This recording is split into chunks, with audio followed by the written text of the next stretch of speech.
ብቸኝነትን የምበቀለው ካንተ ጋር ሰው ብቻ ነው። አለሜ ሰላም ብትሆን ከኔ በላይ አንቺ ጠላት እንደምትሆን አታውቂም? እሷም ጠላቴ ናት። እሱስ ምንም አላደረገችሽም። እሱም አንተን ምንም አላደረገችም። ወንድነቴን ትጋፋኛለች። እኔ አንድ ብዬ ድርጅት ስከፍት 3 ላይ ደርሳለች። እሱ የቅልጥፍና ጉዳይ ይመስለኛል። ዋናው ጥፋቷ ግን ገንዘቧን ለማይሆን ነገር መማገዷ ነው። ለምን ማገደችው? ወንጀለኛን ሰው በገንዘቡ አስፈታ። ፈተት ብለሽ መጣሽ አይደል? ምን ልታነሳ? አራት ላቅርብ? አለበለዚያ ልጅሽን አፍያት። እመኚኝ አደርገዋለሁ። አንቺን እኮ ነው።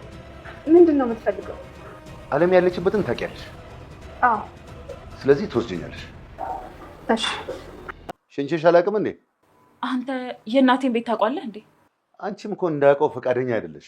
ትሁቴ ከልጄ ጋር ጊዜ ማሳለፍ ፈልጋለሁ፣ ልጄ ጋር ብቻዬን መቀመጥ ፈልጋለሁ፣ ብቻዬን መጫወት ፈልጋለሁ ስትል ልጅቷን ከተኛችበት ቀስቅሳ ይዛ ወጣ ነበር። ታዲያ ትሁቴ ወደ ቤት ስትመለስ ባዶ እጇን መመለሷ እያስደነገጠው አባቢ ደግሞ ገዜ ወደሚሰራበት ቢሮ በመሄድ ልጄን ትመልስልኛለህ? እስካሁን ታግሻለሁ፣ ከዚህ በኋላ ግን እኔ ነኝ የማሳየህ በማለት እኔ ወንድ አይደለሁም አንተን ያልሰራሁልህ እንደው ወንድ አይደለሁም በማለት ጠብቅ ብሎ አስፈራርቶት ተመልሷል።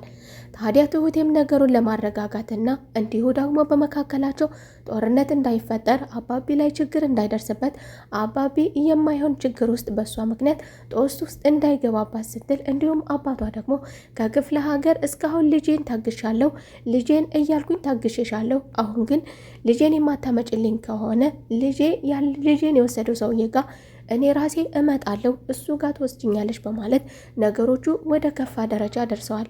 አባቢ ትሁቴን ከዚህ በኋላ ወደዛ ቤት መሄድ የለብሽም በማለት እንድትቀመጥ የነገራ ቢሆንም ነገር ግን ትሁቴ ወደዛ ቤት መሄድ ይኖርብኛል፣ ልጄን አግቶ እኔ ከዚህ መቀመጥ አልችልም፣ ልጄን ያገተው ሰው ጋር አካባቢ ከልጅ አካባቢ መሆን ግድ ይለኛል ስትል እንዲሁም ደግሞ ናቲ እኔ ስለመሄድ ከዛ ምንም አትሆንም፣ ነገሮቹን በብልሃት እንወጣዋለን በማለት ታዲያ ናቲም ወደ ቤት እንድትመለስም አድርጓታል።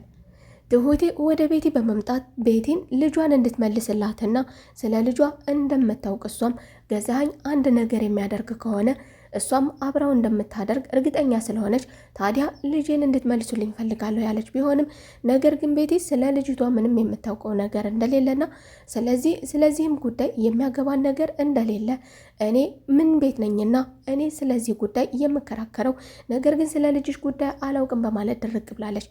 ታዲያ ገዜም በባለቤቱ ባህሪ ግራ የሚጋባው ገዜም እኔ ስኬታማ ሆኜ ድል የሚያደርግ ነገር ስነግርሽ አሁንም እንደቀዘቀሽ ነኝ በማለት ቤቲ እንድትነቃና እሱን የሚያከስረውን ነገር እንዳታደርግ ከነናቴ ጋር እንዳትተባበር ታዲያ አሁንም አለሜ ጤናማ ብትሆን አለሜ ጥሩ ብትናገር አለሜ ከናቴ ጋር ብትገናኝ ስለዚህ አንቺም የመጀመሪያው አጠፊ መሆንሽን ትጠራጠሪያለሽ ወይ?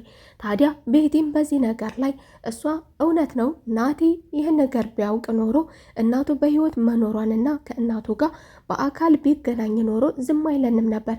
ነገር ግን ደግሞ አለሜም ወንጀለኛ ስለመሆኗም ታወራለች።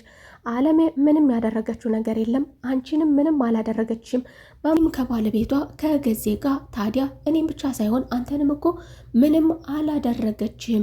እሱም ታዲያ ጥፋቷ ደግሞ እኔ አንድ ድርጅት ስከፍት እሷ 3 ድርጅት መክፈቷ ቀልጣፋ መሆኗ ነበር።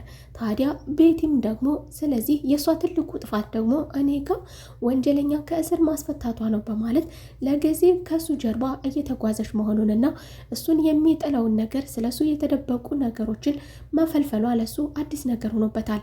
ጠጪ አልጠጣም፣ በይ ከኔ ጋር ተጫወቺ፣ አልበላም አልጠጣም አንዳንዴ ለየት ያለ ባህሪ በማሳየቷ ደግሞ ገዜ አሁን ላይ ደግሞ እንዲሁ እንቅልፌን ልተኛ ነው፣ ካንተ ጋር መቀመጥ አልፈልግም፣ አልበላም አልጠጣም ብላ ወደ መኝታ ክፍሏ ሲሄድ ደግሞ ቤቲ ተቀምጣ ማግኘቱ ለሱ ምን እየሆንሽ ነው? ምን እየተፈጠረ ነው? አልገባኝም በማለት ጠይቋታል። ታዲያ ቤቲም ወደ ቤተሰቦቿ መሄድ እንደምትፈልግም ትነግሯለች። ገዜም የምን ቤተሰብ ለምን እንደዚህ ትያለሽ? አንቺ እንዴት እንሄዳለሁ ያለሽ ወቅቱን ያልጠበቀ መንገድ የምትፈልጊውን ነገር ገንዘብ መስጠት ከሆነ ማስተላለፍ ትችያለሽ። አንቺ ግን አትይጂ የምትፈልጊውን ነገር ከዚህ ሆነሽ መላክ ትችያለሽ አላ። ቢሆንም ቤቲ ግን መሄድ የለህም እኔ እኮ ሸኘኝ አላልኩም እኔ ራሴ እሄዳለሁ በማለት እንግዲህ ገዜን እንደማታስቸግረውና በማንኛውም ነገር ለሷ ቦታ እንደሌለው እየተናገረች ነገር ግን እሱ ደግሞ እኔ ሸኝችሽ አላውቅም እንዴ ሲላት፣ ታዲያ ቤቲም ደግሞ ለመሆኑ አንተ የእናቴን ቤት ታውቀዋለህ እንዴ ሸኝተኝ ታውቃለህ እንዴ በማለት ቤቲ ተደናግጣለች። ቤቲ ቤተሰቦቿን እንዲያውቅባት የማትፈልገው ቤተሰቦቿን ገዜ እንደሚያውቀው ነገር ግን ደግሞ እንዳውቃቸው ስላልፈለግሽ ምን ማድረግ አለብኝ በማለት ቤቲም እንግዲህ አስደንጋጭ ነገር የቤተሰቦቿን መታወቅ አዲስ ነገር ሆኖባታል። ከዚህ በፊት ገንዘቡን እንድትመልስለት የጠየቃት የነበረ ሲሆን አሁንም በድጋሚ ገንዘቡን እንድትመልስለት ቤቲ ግን መመለስ እንደማትፈልግና እንደውም በድጋሚ ከዚህ በኋላም ተጠርጣሪም ሆነ ታሳሪ ሊሆን ስለሚችል እንዲያውም ገንዘብህ ከዚህ በኋላ በእኔ ቢሆን ስለሆነ ጥሩና ደህንነቱ የተጠበቀ የሚሆነው እንዲያውም ቀሪውንና ያለውንም ገንዘብ በድጋሚ ወደ እሷ እንዲያስተላልፍላት ጠይቃለች። ትሁቴም ለልጇ ስትል ወደ ገዜ ቤት ከተመለሰች በኋላ ታዲያ ገዜ አለም ያለችበትን ቦታ እርግጠኛ ሆኖ ስለሚያውቅ ትሁቴ አሁን እርግጠኛ ሆና ልጇን ትሰጠኝ ልጇን እኔ ጋር ስለሆነች ለልጇ ስትል አለሜን ትሰጠኛለች ሲል ታዲያ ትሁቴን ልጅሽን የምትፈልጊያ ከሆነ አለሜ ያለችበት ቦታ ውሰጂኝ ለዚያውም አሁን በማለት ትሁቴም ወስድሃለሁ አለሜ ያለችበትን ቦታ አውቃለሁ አለሜን እሰጥሃለሁ በማለት ቃል ገብታ ነበር። ታዲያ ገዜም አሁን ነው የምፈልገው ጊዜ አልፈልግም ቀጠሮና ጊዜ አልፈልግም አሁን ብሏታል። ትሁቴ እንዴት አድርጋ ከዚህ ሰውዬ ታመልጥ ይሆን? እንዴት አድርጋስ ከዚህ አጣብቂኝ ውስጥ ትወጣ ይሆን? ልጇንስ እንዴት አድርጋ ያልኩኝ እስቲ ሀሳብ አስተያየታችሁን ግምታችሁም እናንተም ኮሜንት ስራ አስቀምጡልኝ ያልኩኝ የዛሬው ክፍል ይሄንን ይመስል ነበረ። በቀጣይ ክፍል ተመልሰን እስከምንገናኝ መልካም ቆይታ።